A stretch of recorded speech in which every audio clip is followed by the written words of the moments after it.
Paano maghanda ng sarili ang kukumpilan?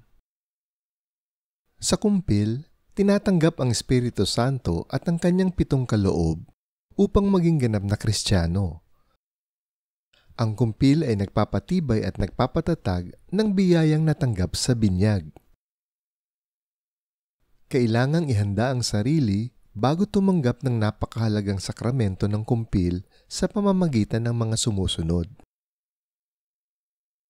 Dumalo sa mga seminar na ibinibigay ng parokya o paaralan upang ihanda ang mga kukumpilan kasama ang mga magulang, ninong at ninang.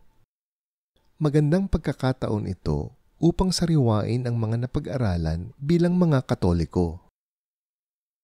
Pag-aralan ng mabuti ang katesismo ng Santa Iglesia Katolika.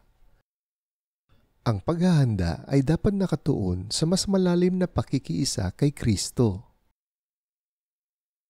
Alamin at pag-aralan ng 4 na haligi ng ating katesismo, ang Kredo, ang 7 sakramento, ang 10 utos ng Diyos, ang mga alituntunin ng simbahan, at panalangin. Mangumpisal at magbalik loob sa Diyos. Dapat nasa estado ng grasya sa sandali ng pagtanggap ng kumpil.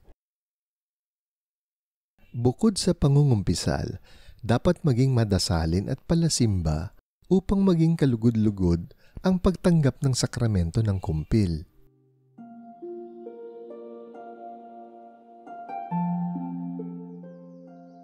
Pagninilay. Sa paghahanda sa kumpil, dapat pala akong mangumpisal, dumalo sa formation seminars, mag-aral ng katesismo, at maging palasimba at madasalin.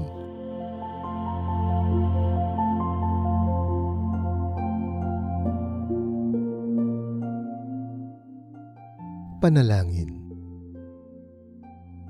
Panginoon, tulungan mo po ako at bigyan ng grasyang kailangan ko sa aking paghahanda sa pagtanggap ng kumpil. Amen.